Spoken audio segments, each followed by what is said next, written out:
Hello world, my name is Max Stein and I love video games. I'm the Megabuck and I really love video games. My name is Raph and I also love video games. And welcome to the Game Treasure Podcast, where we discuss treasured video games of yesterday, today, and tomorrow. Warning, the Game Treasure Podcast is not for children or anyone with a brain for that matter. I already did a barf sound effect. Maybe it's for today, sick children. thank you for hello, dear listener or dear viewer. Thank you for joining us. We have a very fun show for you today. Peek behind the curtain. About a month ago, a loyal listener, Jacob White. Jacob, if you're hearing this, thank you. Left a comment on one of our videos saying that he was not feeling well. And he couldn't wait to listen to the newest episode of our show while he was going to play some Animal Crossing. Yeah. Love a good two-screen evening. You got here, and then you got the thing playing in the background. That's how our show is perfect for that. Cut to, this past week, I went on a wonderful vacation to Puerto Rico. But while I was there... Did you? My wonderful player 2, Letitia, got some sort of... skin something. Literally, she went to the... It's a long story. She had a skin rash all over her body. She got immediately upon entering Puerto Rico. But thankfully, you know what? We had to get us through the fact that we couldn't do any of the things that we wanted to do. Video games. So today we're going to talk about sick day games. Thank you, Jacob. But before we get into all of that, we are going to have our episode start off correctly by having the Megabuck and RetroGameTreasure.com take us back in time with this week's Retro Zone game. Buck, please send us there. Let's go back in time.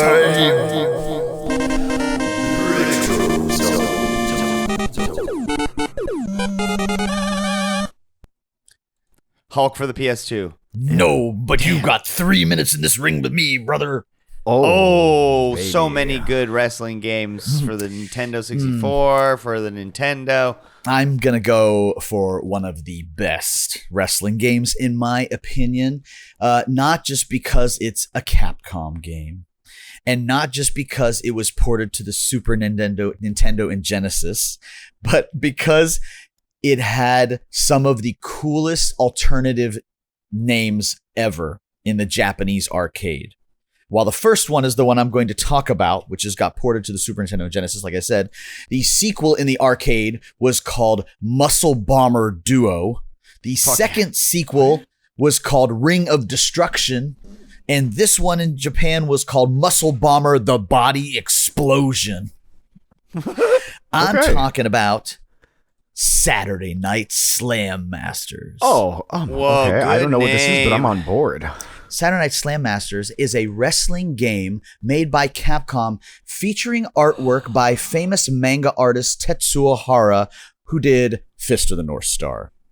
Oh my, shit. this looks very, very good. Would you like to play? Is that Hagar? Yes, and Hagar is in it from Final Fight. Dude, Oh how my does this... god. Well, okay, can you elaborate a little bit more on the gameplay style as far as being a fighting game, I guess? No, it's a wrestling game. It plays like a traditional wrestling game with pinning. Your characters do have, your other players do have a life bar, so you can pin them, and everybody has like a finisher move of sorts. It's a wrestling game. They literally made, Capcom made a wrestling game with their own wrestlers and throwing Hagar in there too. I love that the health bars are just the Street Fighter 2 ones. It's all it's Final great. I Fight, love it. Street Fighter 2 interface. They were like, they didn't need to invent anything else because Really, they honestly. already had it. So this was originally released as an arcade game in Japan as Saturday Night Slam Masters over there as well too. Made a couple of sequels within a year, actually. They made an add-on in the sequel, and then they ported this, like I said, to the Sega Genesis, the Super Nintendo, and some other consoles too. But This kicks ass. it's a great game. The pixel size I love. It's bigger than the Nintendo, any of the Nintendo wrestling games I was thinking of. And gosh. it almost as I'm watching footage of it, it makes me think of Fatal Fury's like background foreground system. Yeah. Yes, But it does it effortlessly, where you Yes. don't have to jump back and forth. There's in between parts, and you can. So, man, so cool. But then also getting up on the ropes, like and getting up on the corner to jump off to do a move, so cool. Yeah. Damn. Saturday Night Slam Masters for the SNES. So preference-wise, wrestling game. Is that a sport? It's or its is own- wrestling its own subgenre? Both. So we have wrestling in the fun sports genre because Okay. it's not baseball simulation style Yes. sports. Makes But sense. you may like fun sports like Mario Golf or NBA Jam, but you don't like wrestling. Wrestling is one of the secondary preferences you can choose in the genres, kind of like how you can choose cartoons or anime or sci-fi. Wrestling is also another one in there too. Oh, this is borderline anime. I like. wrestling I was game gonna for say me. wrestling and anime. You know, not to deject or not to make this seem less important, but if you've never played the Fire Pro Wrestling series, especially the earlier Japanese versions on the Super Nintendo and the Game Boy Advance, that is anime wrestling at its finest. Fuck. Wow. Well done, Buck. An excellent game for us this evening or morning, whatever chore you're taking care of today. Saturday Night Slam Masters. Can you imagine opening up your box and getting this and being like, I don't know what this is, and then you boot it up and you're like, whoa, what the fuck? What is this? This is The biggest amazing. sprites I've ever seen. So amazing. That's part of the Go. fun of the box. I had someone complain one time because they didn't know the game they'd gotten. They'd never heard of it before, and the game was Cooking Mama. And they emailed to complain. Oh, what the fuck? And I said, look, not for nothing, but you're going to want to try this game first before you judge it. Awesome. But it's called Cooking Mama. That sounds dumb. Don't even get me started. Go now to www.retrogametreasure.com. Start collecting video games the easy way. We are going to take a quick break. When we come back, we're going to talk about games that we play while we are sick or played while we are sick. See you on the other side. Mm-hmm.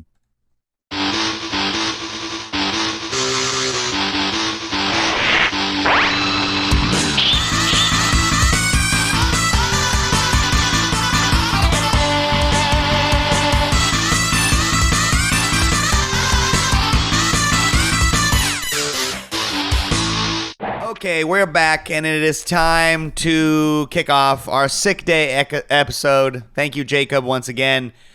I want to go in reverse order today. Let's go. I'm going to Wait, then have... I'm still in the middle. Okay. You're still in the middle. I'm going to have Raph go first with his sick day games. Raph?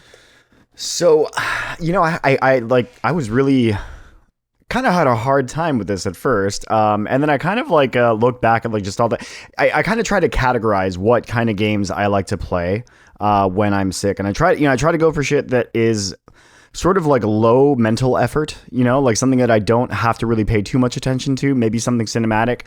And to this day, one of my favorite memories was in high school, playing through the entirety of Metal Gear Solid 3.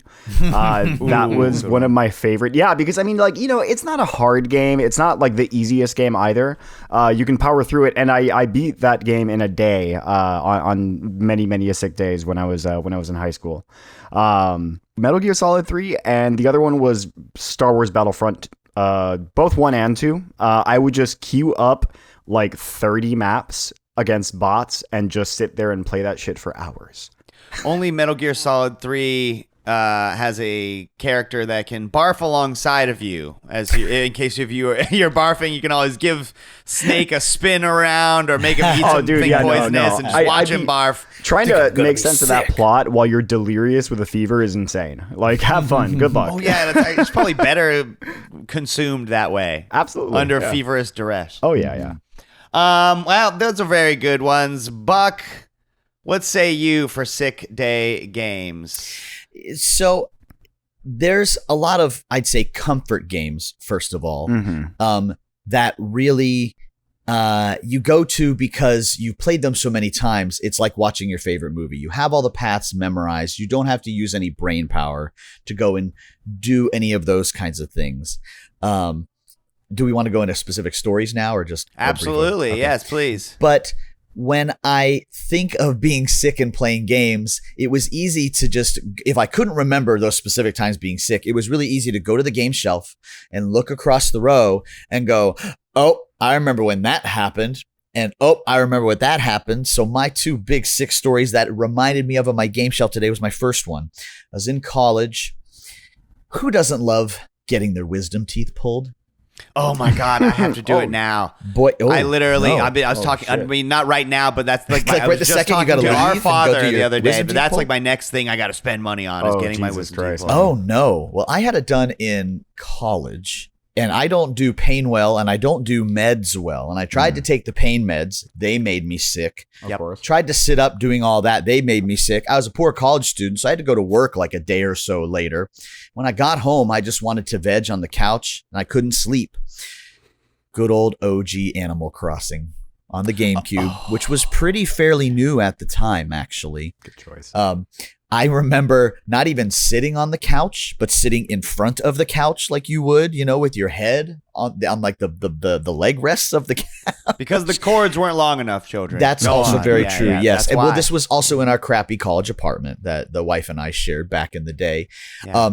I think the part of the reason why it's so great for that is for the reasons that are obvious. There's no time limit. Yeah. Nobody cares if you stop in place for 45 minutes because you doze off for a few minutes. Yep.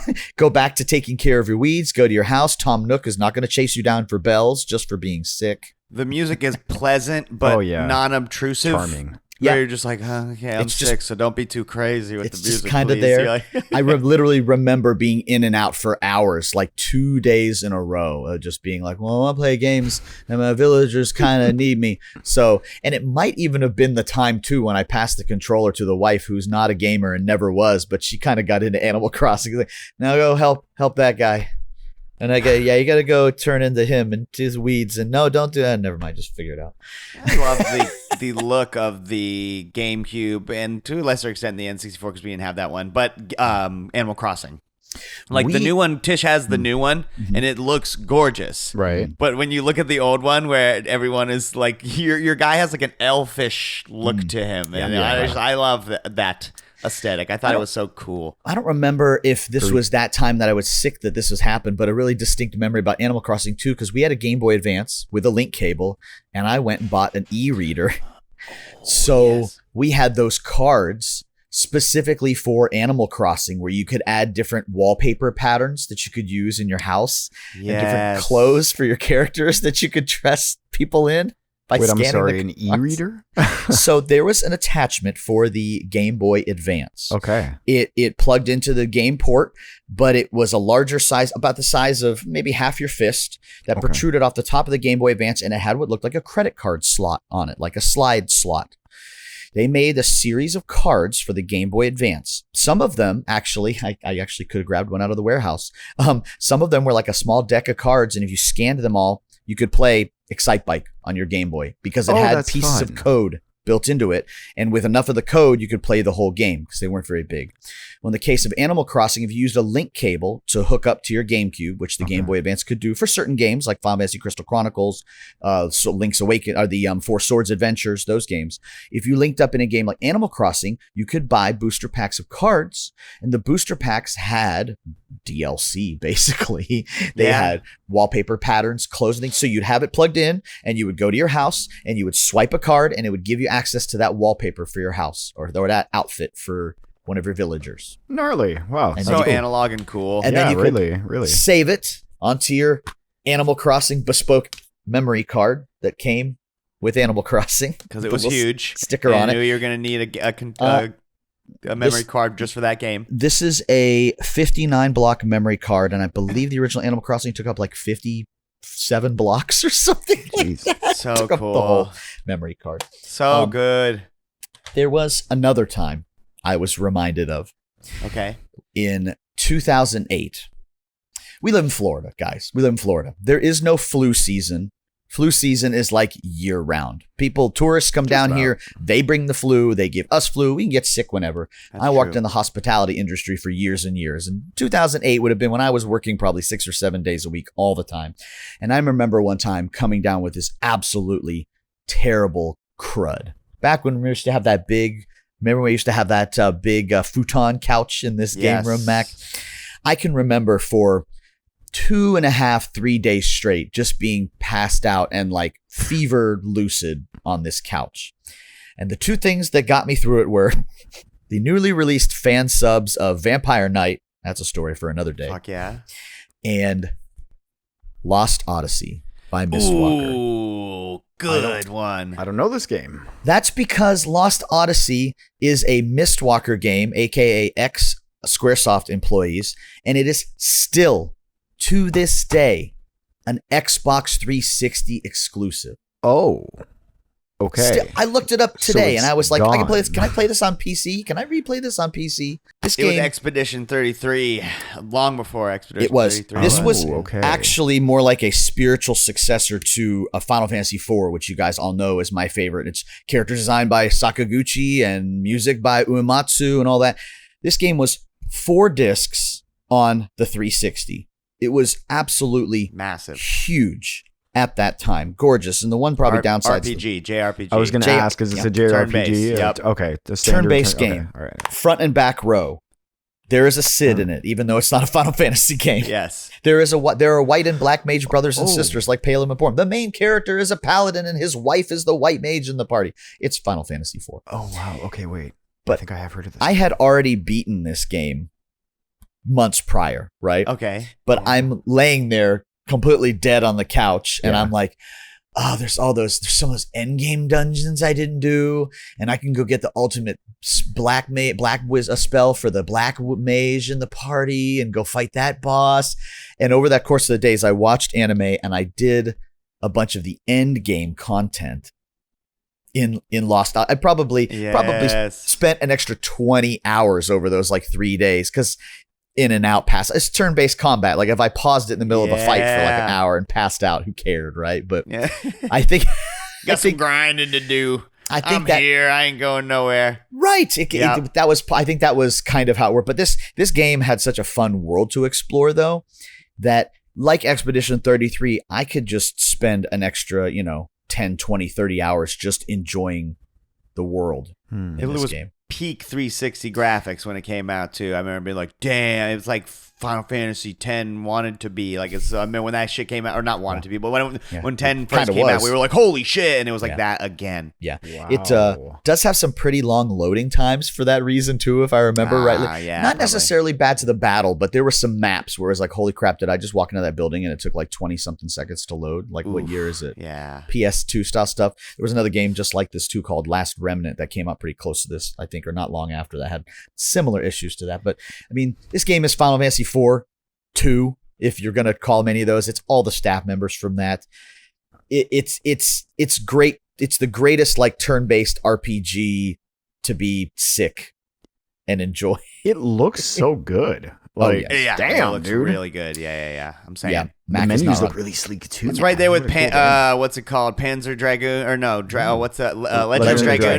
Dragoon, yeah. Legend of Dragoon with those buried JRPGs where it's just like Yeah, those games right, are yeah. fucking crazy as fuck. JRPG I still on the can't believe Xbox. I still can't believe it's a 3. I cannot believe that anyone has bothered to be like this. Not even a remake, just a port to newer consoles or to Steam. Literally Like, There's a Yeah, it's story PC there. and There's that's some it, yeah. strange story there. I'm sure they. Capcom. I mean, the something. the 360 was pretty light on RPGs. I know they were trying to Yeah. compete in the Japanese market at this time. So to have Mistwalker do this exclusively for this, that had to have been a pretty big deal because there were some big names, working for that studio at the time for the handful of games that it put out.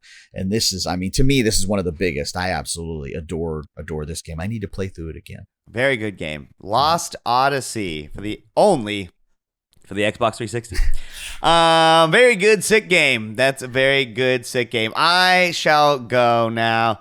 So I have an anecdote to tell as well. I'll tell that first before I give what I guess is like my modern day suggestion or whatever. And then I have an anecdote that I will save to the end, and Buck will see why.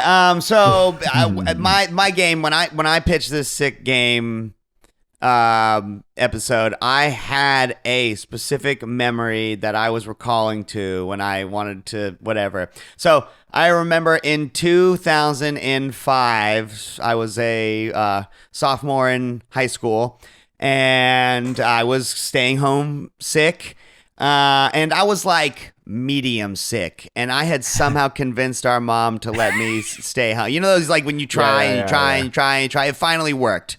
I finally got him on like a 5 out of 10. Yeah. And so I was home for the day, but I wasn't like unconscious. I just really didn't want to. I was like, school would suck shit right now. So it'd be better if I just kind of laid down. Not like a fever dream. But I don't have to. Yeah, exactly. I don't have to be like asleep like all the time. I can just kind of lay down and relax.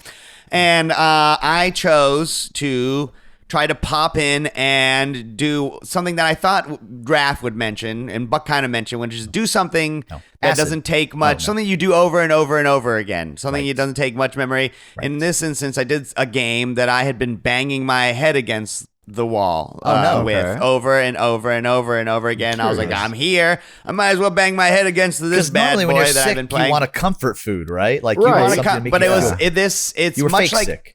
How Dark Souls is to Raph, where it makes him comforting to be in that universe. This is before Neo, before the Souls games, before even the Team Ninja Gaiden reboots. There was Devil May Cry 3. Oh, 3. Oh, God. Devil May Cry 3, man. This game was the tip of the spear of the, like, games being hard again shit.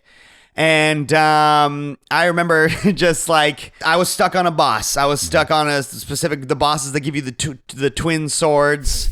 And it was like, I know what I have to do. It's just a matter of doing it. And in that game, it could be just getting lucky. Sometimes it's like fighting Dark Souls bosses. You just got to try to lock in. And either which way, you're going to end up doing this thing probably a million times. But I do remember our mom coming in as I was in the middle of playing it and going, oh, no. If you're too sick to go to school, then you're too sick to play video games. Oh, man. I did end up having to turn it off.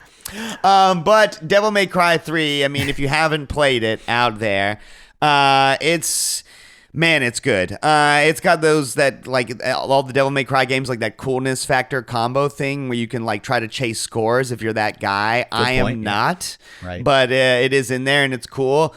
Devil May Cry 3 is cool because there's, like, a bajillion weapons. Yeah. And, like, these different styles that you can put Dante in. The weapons list: broadsword, nunchucks, twin swords, guitar, gauntlets, ones that are on your hand and on your feet, ebony and ivory, of course, is classic dual giant pistols, a shotgun, a crazy hand crossbow thing that shoots lightning bolts called the Artemis glove, the spiral, which is just a 50 caliber rifle, and the Killa-An, which is a grenade launcher. So you get one ranged weapon and one of those melee weapons. Fucking sick to jump around as Dante. And then in this one, they had these styles that you could put Dante in. In the PlayStation 2 version, you got to select the style that you're going to use before you go in. And before missions, you can, like, obviously select the style, but use the currency that you collect in the missions to upgrade them RPG style. Mm-hmm. And they would unlock different things. They had the Trickster, the Swordsmaster, the Gunslinger, and the Royal Guard. So the Trickster one gave you, like, agility things and, like, double dashing and dashing through enemies, whereas the sword one unlocked, like, more combos with your melee ones. The Gunslinger, more combo things for your guns, made your guns do more damage. And then the Royal Guard was, like, a defensive stance that gave you, like, counterattacks and all these cool things, regardless of, like, what weapon you were using. So it was, I don't know, just, like, giving Dante a skill tree to go in the stances and whatever. In the Switch one, from what I understand, you can actually switch your stances, like, in the middle of the game. On the fly. Sounds really cool. Yeah, on the fly. But it's a single-player, story-driven game normally. But in the Switch one, from what I understand, it's got a local co-op version where the other person can play as Virgil, the main character's brother, who uses I think he does not have stances, but he's, like, stronger and he uses, like, a big katana or something like this. When you beat the game, there's a New Game Plus modifier that puts the game at double speed, which is crazy if you've ever played this game. Yeah, it's so fast. Is that a built-in game genie? And then there was you can play as Virgil in the special edition but in this one you can play as Dante. But yeah, man, I just remember this specific story, and it, like I said, it comforted me to do this one thing that I was having to do anyhow, and the game beats ass. If you haven't played it, you should talk about it. What's my real, honest answer to what game you should play, and what game did I play in Puerto Rico when I was in the Airbnb instead of at the beach that we wanted to go to. Well, Tish and I were playing Indie Game of the Year for 2025, UFO 50. Oh, okay. Specifically on the Switch 2. That bad boy fucking just, man, you know why it's perfect for being sick? Because when you're sick, you know, it comes and goes, your illness. Sometimes you'll have a lot of energy because you just ate some soup and took your... But then sometimes you're just like, I feel like absolute dog shit and I can't do anything. UFO 50 has a game for every occasion. Every level of consciousness that you can achieve, UFO 50 has a game for you. I'd like to see you reclass all of the UFO 50 games by...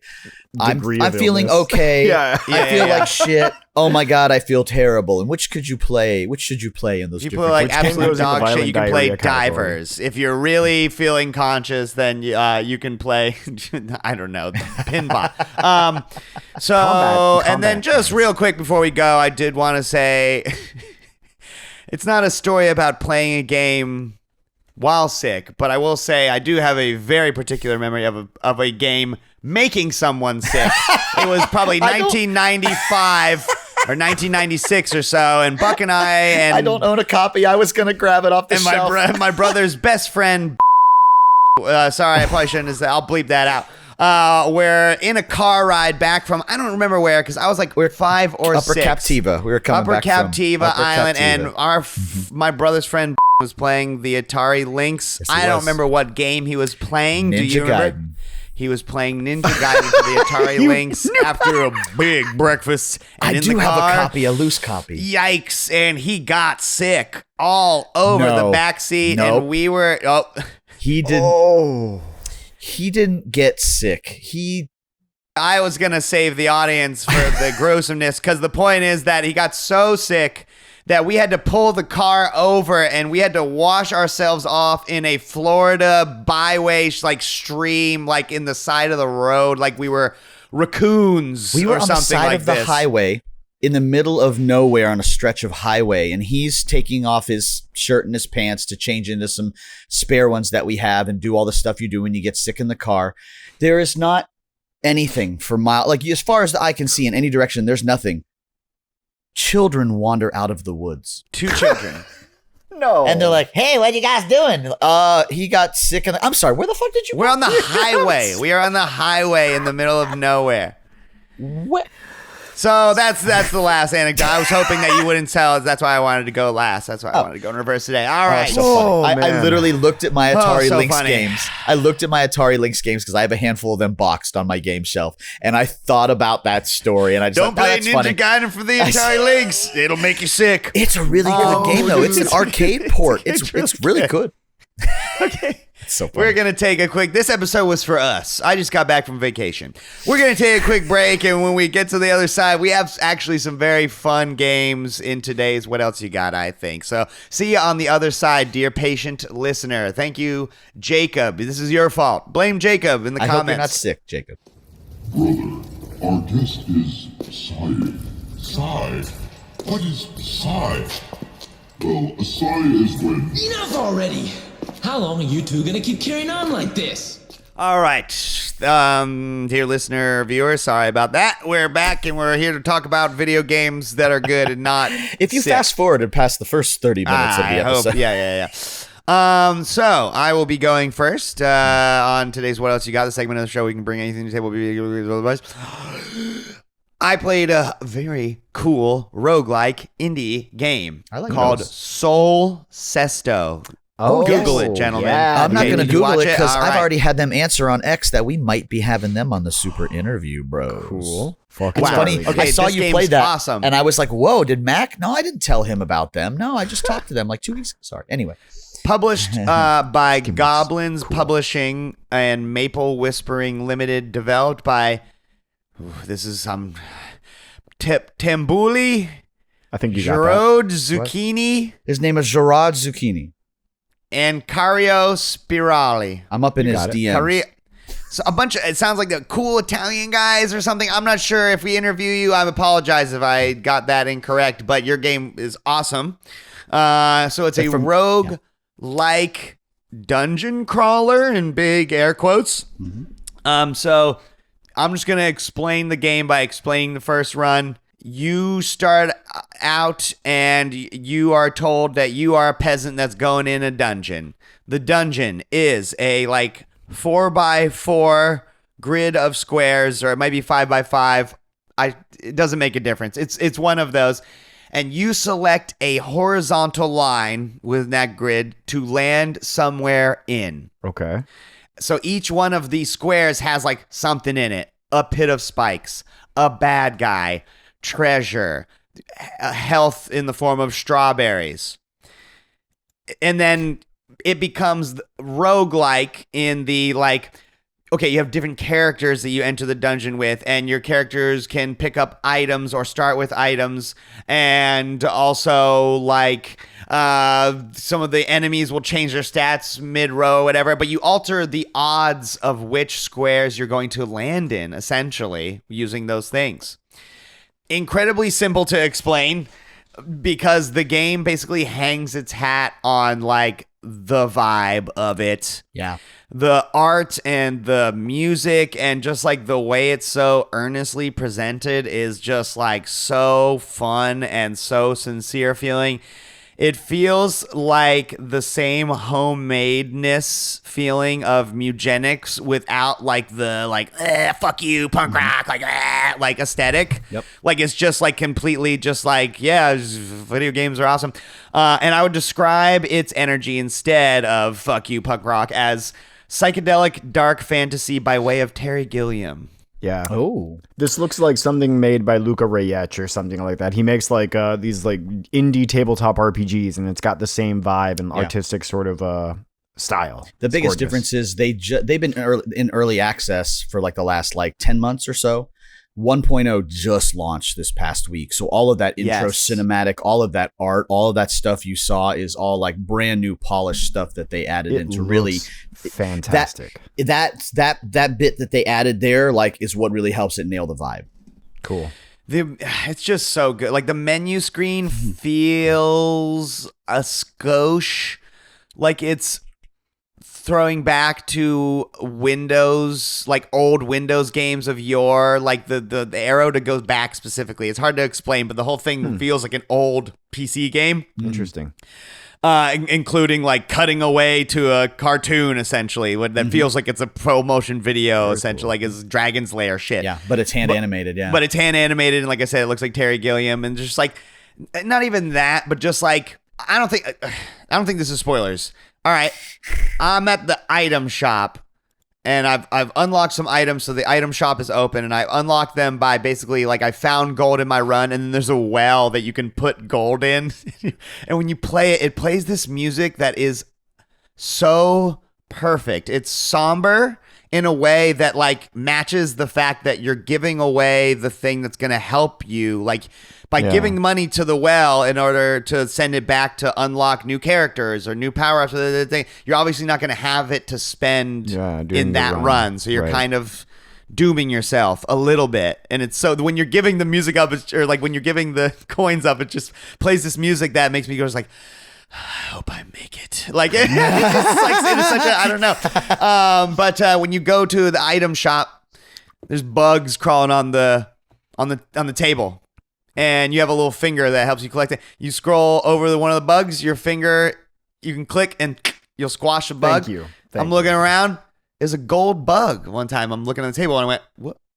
Squash it, you get $1.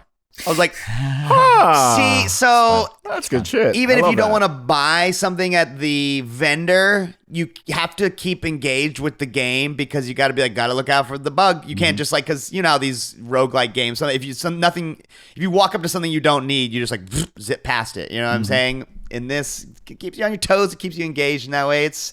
Man, it's good. Cool. It's Only so just fun a couple and good. of guys, and it's sold 100,000 copies. Damn, it's the gameplay. Once you'll get into like it's puzzle adjacent because of like there's basically only 2 stats that the enemies use, and at one point, I mean, you have starting stats, and usually at some point in the run, you'll get to up one of those stats at least once, if not, the option to up one twice or something like this.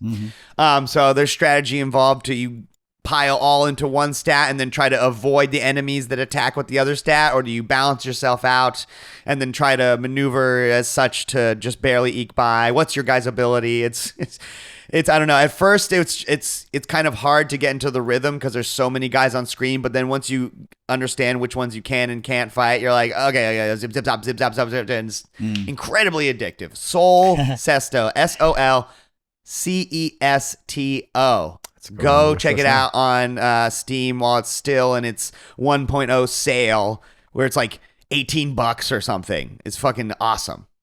Cool. Buck, what else do you have for us this week? I have a funny game business related story that I came across this week that I had to share with you guys. For you viewers out there that are closer to my age, you would probably remember the James Pond series. Buck had to jog our memory for here, so in case, James Pond was a series of not so great platformers or swimming platformers, whatever you want to call them. I'm sure they were fun. Swimming platformers is good. I know.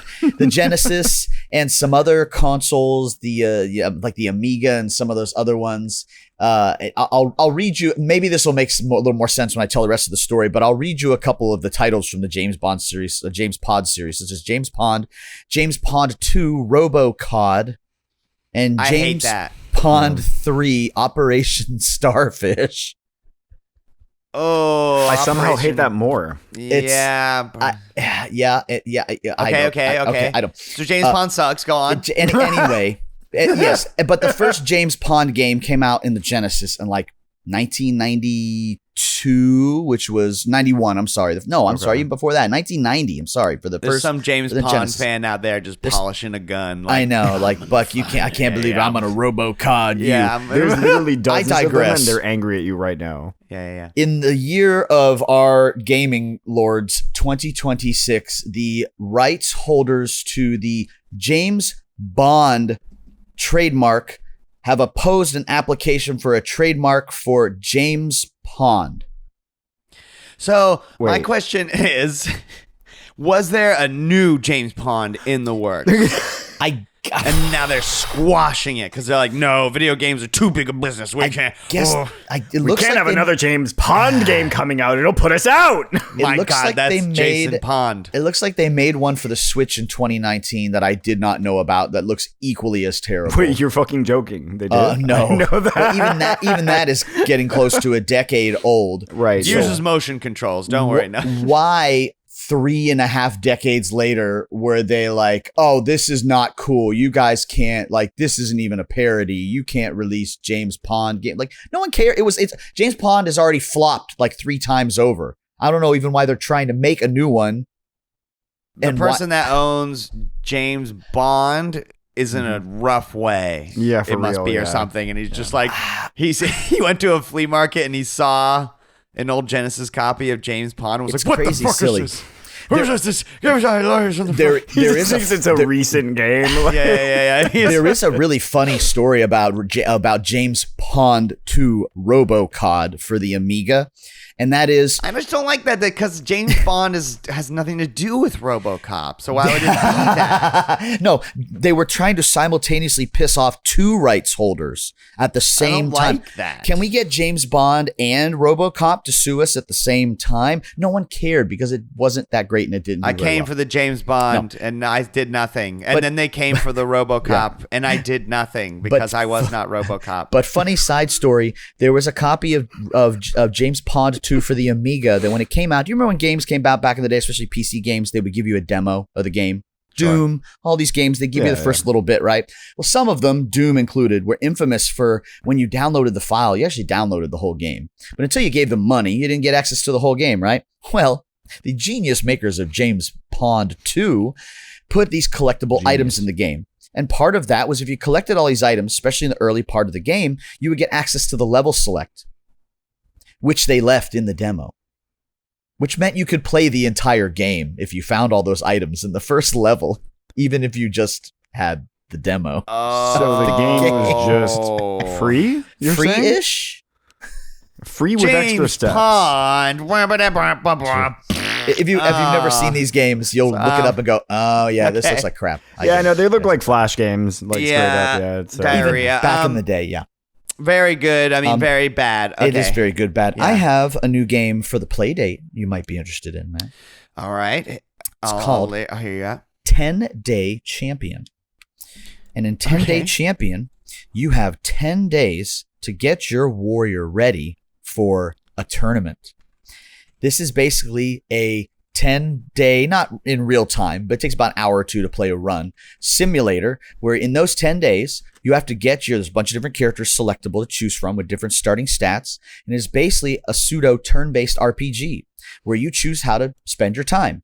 If I go to the forest, it's going to take me 30 minutes to get there, and then I'm going to fight some monsters. It's going to take me 2 hours, but you actually get to fight the fights when you fight all the monsters. Ooh. Then I'm going to go back to the tavern. Oh, I want to go buy some things at the shop. That's going to take you an hour of your time.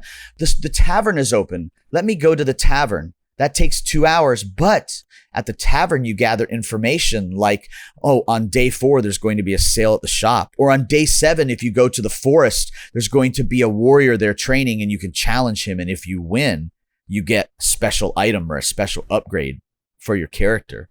This game looks... Yeah, this looks dope as fuck. Amazing. The music is also really good in this game.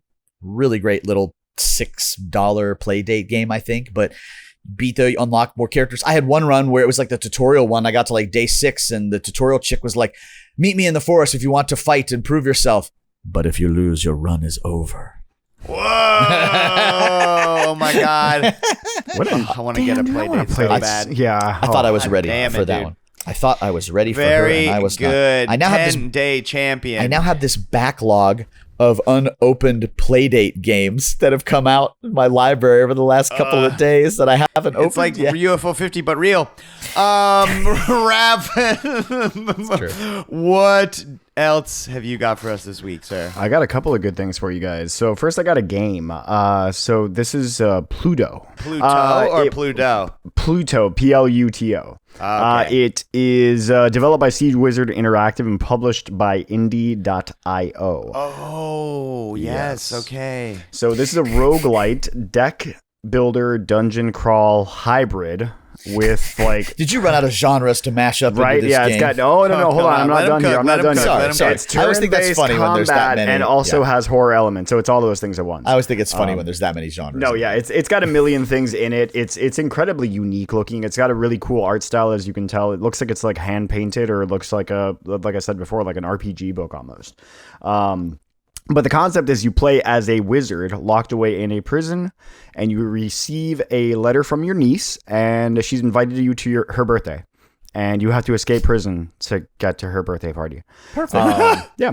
So first screen that you're what I presented thought with is it'd be just about. straight up the map. And it really reminds me a lot of like Slay the Spire or like Inscription, where you have like the pathways that you choose and you can branch either way. But there is a little bit of a fog of war here.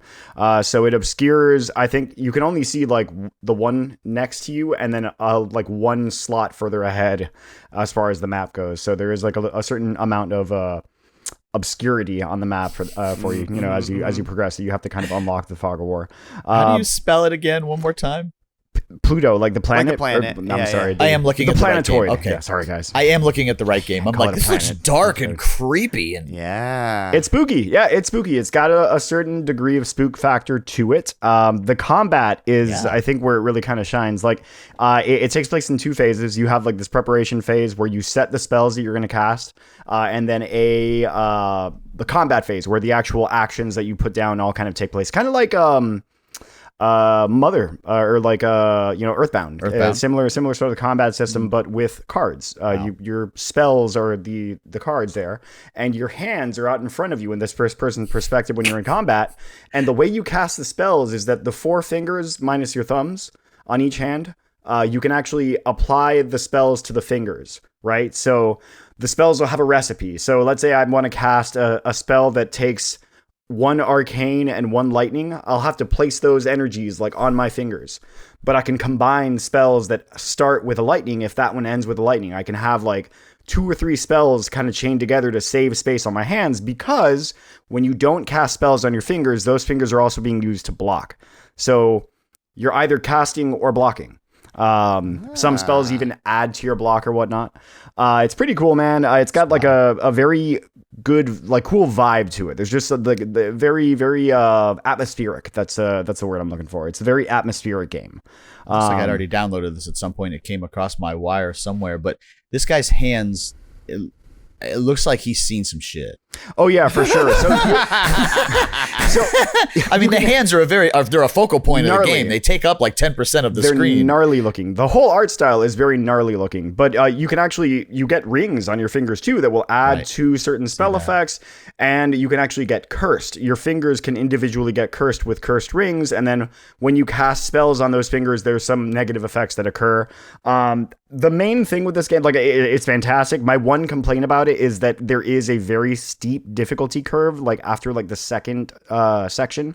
I consistently was able to beat the first boss and then get through to the next area, but then I would get demolished by the things after that. So it does need a little bit of a tweak in terms of balance. But overall, honestly, a fantastic fucking game. Well worth the pretty cheap price. I think it's like maybe 17, 18 bucks. And I think it's a pretty cool looking little deck builder that's pretty new. So jump on it now. Hell yeah. The other thing I got is for looks you great. tabletop RPG fans out there. Oh. I've talked about this game before. It's my favorite RPG, like probably at all. It's a game called Mothership. So I got a box set for it. And this thing has a revised rule set because I've been kind of writing a campaign for this, or kind of putting together a campaign for this. But it's got a revised rule set because the one that I have is an old one. It's like from the pre-Kickstarter era. And this one, man, this comes with the new rule set. It comes with an adventure, a whole bunch of like extra books for the warden. Can't really see them all that well there, but yeah, it even comes with like tokens and stuff that you can punch out of this little cardboard here. You put them on stands and you can use those as little characters. It comes with a DM screen, which is nice. What is this?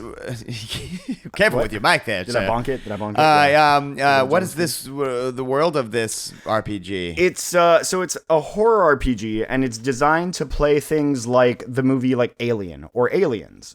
You could even go so far as to do like cyberpunk style campaigns with it with some of the supplements. Some of the supplements actually have rules for genetic augmentation or cybernetic augmentation. You can play as an android. And it's cool because there's like a fear and panic system in this game. So as you see horrible shit, you gain stress. And if you fail like certain checks and saves, you gain more stress. And when that stress gets to a certain point, you see something truly horrific, you actually have to make a panic roll.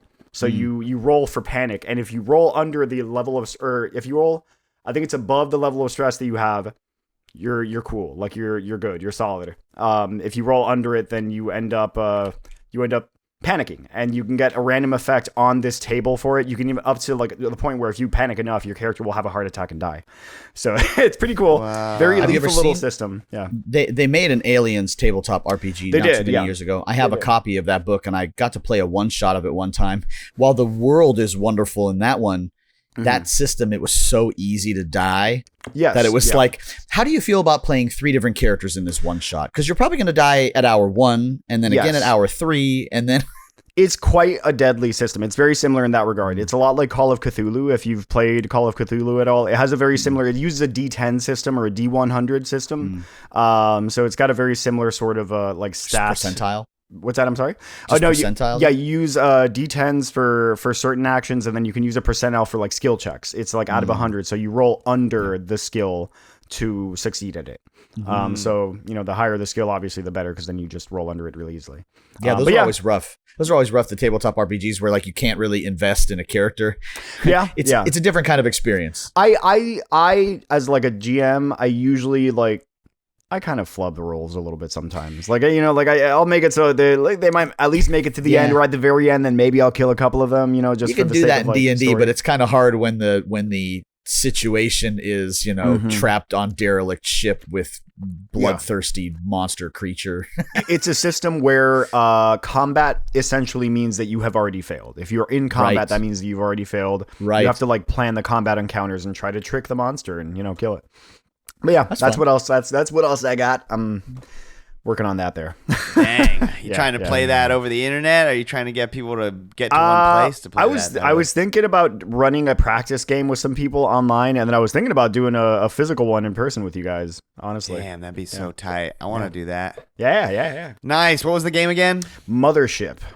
Oh, the other one? Mothership. Pluto. Pluto and Mothership. No, the two yeah, games, Mothership. Yeah, but this You game got is a called running Mothership, theme, Raph. Yeah. Nice. Well, that does it for our episode. We are at the end of another Game Treasure podcast. Thank you so much for listening or watching. Make sure to like and subscribe if you have not already. Tell your friends. Spread us around like horrible skin disease in Puerto Rico. If you are just listening to this on a podcasting app, may I suggest you head on over to our YouTube channel where you can catch our Super Interview Brothers sub show that we do where Buck and I talk to real life people who make real life video games. This week marks the very first time in which an episode drops early for Patreon subscribers. Ooh, baby. Which leads me to my next point. Go to our Linktree /the GTP, where you can find our merch store and that aforementioned Patreon. What episode's this if week? You, of the this interview, bros? episode, if you want, if you're listening to this right now, go and subscribe for $5 to get that David Jaffe interview and the UFO 50 deep dives, and to listen to us talk to Nicholas Lives, the creator of Home Safety Hotline. He was a Yowza, cool guys. dude. Soon to be Yowza. turned into a movie. Right. Home Safety Gnarly. Hotline. I can't believe we weren't able to drag that out of him. We talked to him for so long. Can't It wait was to watch cool that that one, conversation. He's all bathed in green light. So those episodes come out 1 week early for Patreon subscribers. Patreon.com/GTP. We got to thank Crunkwitch for the use of our theme song, Clash of the Droids. Still? You can find their music on Apple, Spotify, music.com. That's not a real website. Wait, I Anyway, gotta you go can buy find that real music quick. on Hold the on, bet is that you a it thing? is. I bet you it Music.com. is. Music.com? Yeah. Go. Do it now. Go And and then put in the comments. Did you find it? Yeah. Music.com. Music.pizza. And of course, we like to thank, or we must thank, RetroGameTreasure.com.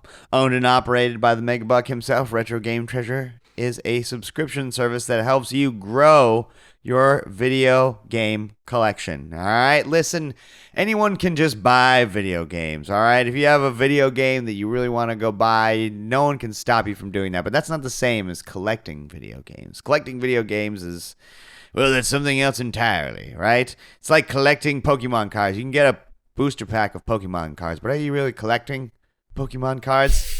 Well, if you do want to start collecting video games, or you already are in the process of collecting video games and you just want to make it a little bit easier, RetroGameTreasure.com is a subscription service that helps you grow said video game collection. How?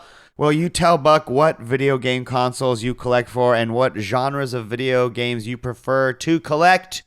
And then every week, Buck will send you a gaggle of refurbished, ready-to-be-played video games in a cute little box shaped like the treasure chests from Final Fantasy, right? Or is it Zelda? Legally nondescript. The treasure chests from video game. Yes. So go now, start collecting video games the easy way today with RetroGameTreasure.com. But for me, that is all this week, dear listener or viewer. So join us next week, because my name is Max Stein, and I love the Game Treasure Podcast. It's so bad. It's so bad.